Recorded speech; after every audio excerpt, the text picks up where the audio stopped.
I just can't anymore, guys, with this Hollywood bullshit. I read Rex Reed's review of Mother thinking that I was never going to go see it. But I have to say, it made me intrigued, so I asked you guys on Twitter what you wanted this week's video to be about, and you voted for a review of Mother. I didn't want to give Jennifer Lawrence any money after this. And especially not after this. Do you find President Trump confusing? I don't find him confusing. I think I know exactly what he is. So I bought a ticket to another movie and snuck in. It seemed like the right thing to do. I should also preface this by saying that I'm not a movie critic, but neither are movie critics these days, so I'm not even sorry. I tried to remain objective, but I'd be lying if I said that Jennifer Lawrence's real-life idiocy didn't take me out of the film a few times.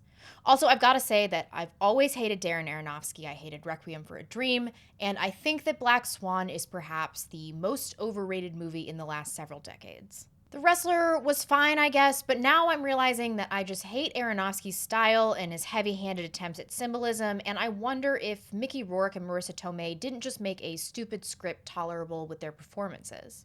I'm also a bit biased because Jennifer Lawrence is doing it with Darren Aronofsky, which grosses me out for a variety of reasons. Additionally, I'm peculiar about gore in horror films because it's so often used to distract from a weak plot. All of that being said, I tried to put my enormous biases aside and enjoy Mother, and I only read that one review before I saw it, so I also tried not to go into the movie expecting to hate it. I don't know what to tell you though, I did. I really hated it. I had a few really bizarre dreams that night, then I woke up furious. Now that I'm reflecting on the film, I have to agree with the majority of folks out there in saying that this may be one of the worst films I have ever seen. I have long since regarded a Lars von Trier movie called Dancer in the Dark as the worst movie ever made. And it beat out other terrible but lighthearted movies on my list like Nacho Libre because it was so emotionally manipulative that it literally made me resent the director. And that is exactly what happened with Mother. It was 2 hours long and I felt every single minute of it. I wanted to leave at least twice.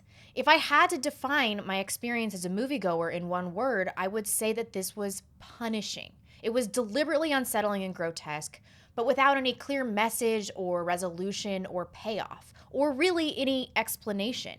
Truthfully, I found it infuriating. Just FYI, this is going to be filled with spoilers, but this is a political channel, so I'm just going to assume that you guys wanted me to watch it so that you don't have to. We're brought into the scene with a shot of Jennifer Lawrence. She looks virginal, no makeup, long, flowy hair, white dress, springs from bed. And almost immediately, we're smacked in the face with this Mother Earth imagery, which is consistently heavy-handed from start to finish. It drove me nuts.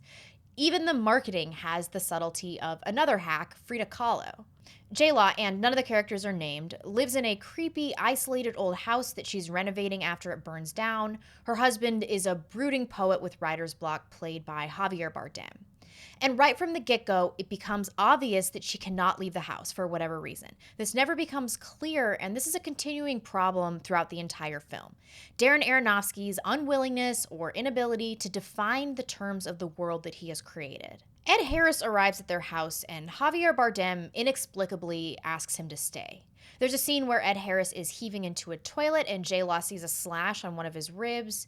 Then Ed Harris's wife, played by Michelle Pfeiffer, comes to the house, once again inexplicably, and is asked to stay against J-Law's wishes. This is about when I realized the allegory. Michelle Pfeiffer is a devious and overtly sexual Eve, always poking into places she shouldn't, even toying with and finally breaking this forbidden fruit in the form of a glowing rock that is treasured by Javier Bardem. Ed Harris is Adam, and of course God is Javier Bardem, a selfish creator. They even have sons, Cain and Abel. A predictable murder ensues, and J-Law continues to walk around the house, nipples out, saying, "What?" and "You need to leave." That's really what this movie should be called. Jennifer Lawrence and her nipples walk around.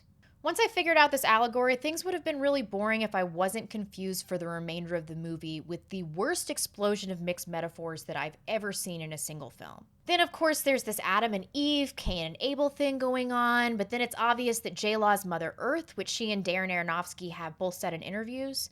There's also all of this Big Bang symbolism, allegories about the creative process, and eventually Jesus imagery and symbolism.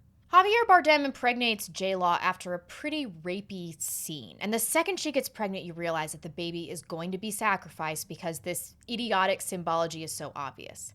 It inspires Javier to write some transcendent poetry, which brings people to his home that praise and worship him. Javier Bardem keeps inviting people in, which leaves Jennifer Lawrence confused and angry. He anoints them, they congregate around him, and as the group grows, they become increasingly violent. There are depictions of war and slavery within this gathering that eventually becomes a giant, unruly house party. But Mother Earth is also the Virgin Mary or something, so J-Law finally gives birth, Hollywood style, by the way, with a black female doctor and a grand total of 2 pushes, in the midst of this chaotic, hedonistic party. Javier snatches the baby from her while she sleeps, gives it to the party people, and the baby goes crowd surfing. Then they crack his little baby head off and cannibalize him to Jennifer Lawrence's screams of horror. She goes insane, goes down into the cellar, and burns the house down. The second to last scene is an unscathed Javier Bardem carrying her burned body, then reaching into her heart and pulling out this forbidden fruit that I mentioned earlier, this pulsating rock, from the depths of her heart while she says, "I've given you everything I have to give."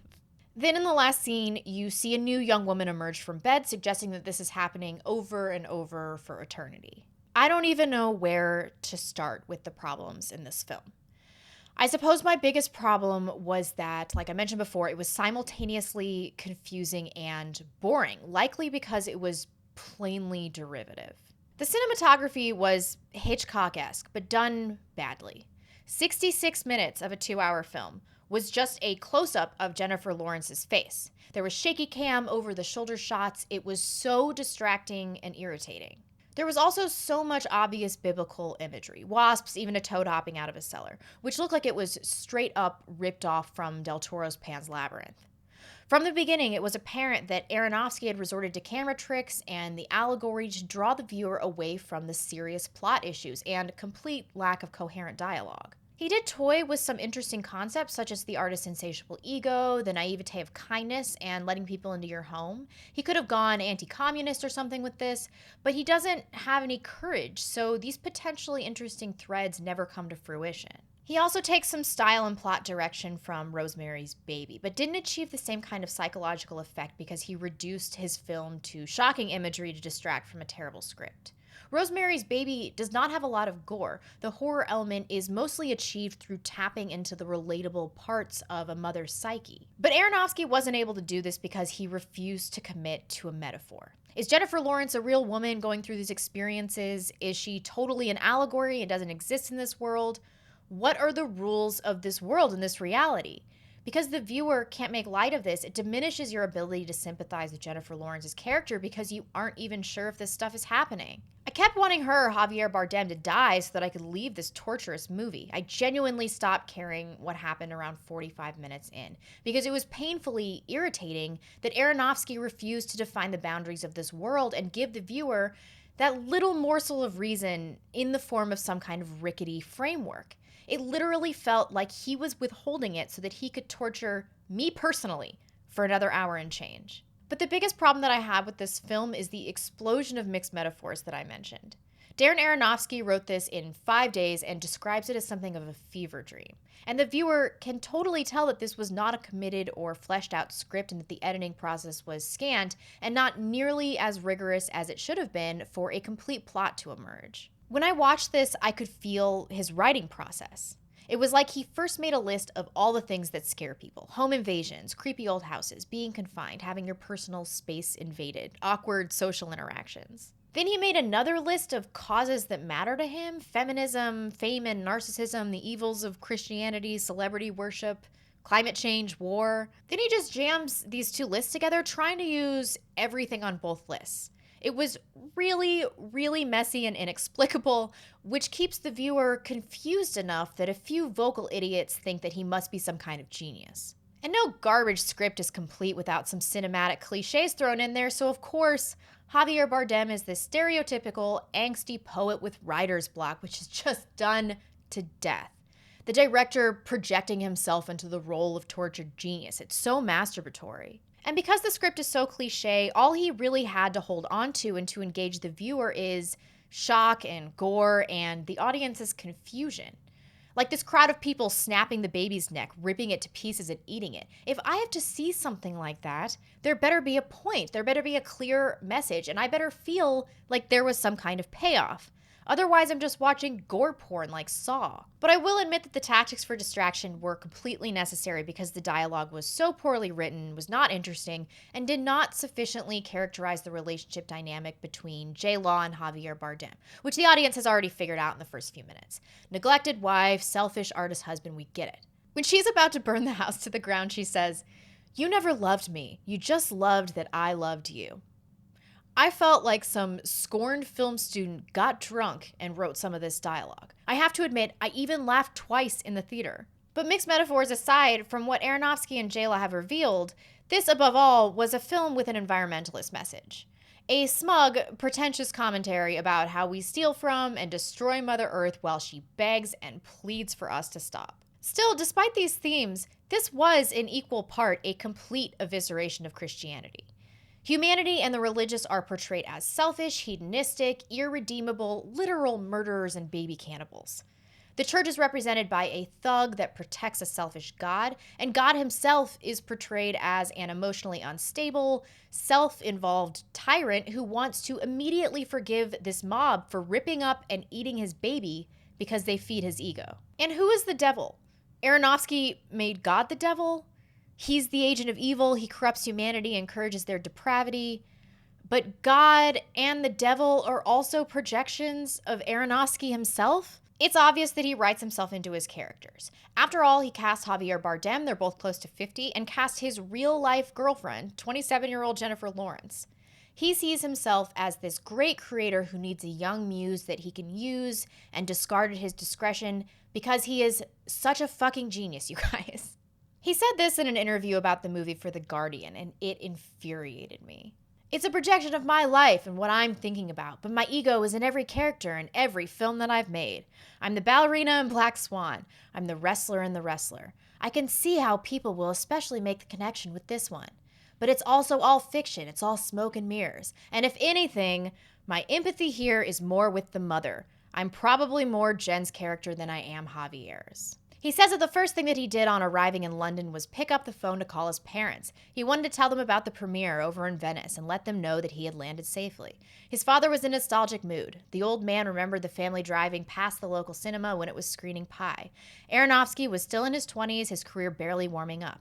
And he pointed out of the car window and said, "Dad, all I want in life is for people to either cheer or boo. I just don't want anything in the middle." This is a postmodernist attitude and is the very same that destroyed art. This concept that if art elicits any emotional response, it must be good art. That is ridiculous. Art should create a connection between humans or between humans and the divine. There should be a deeper meaning, not just an emotional reaction.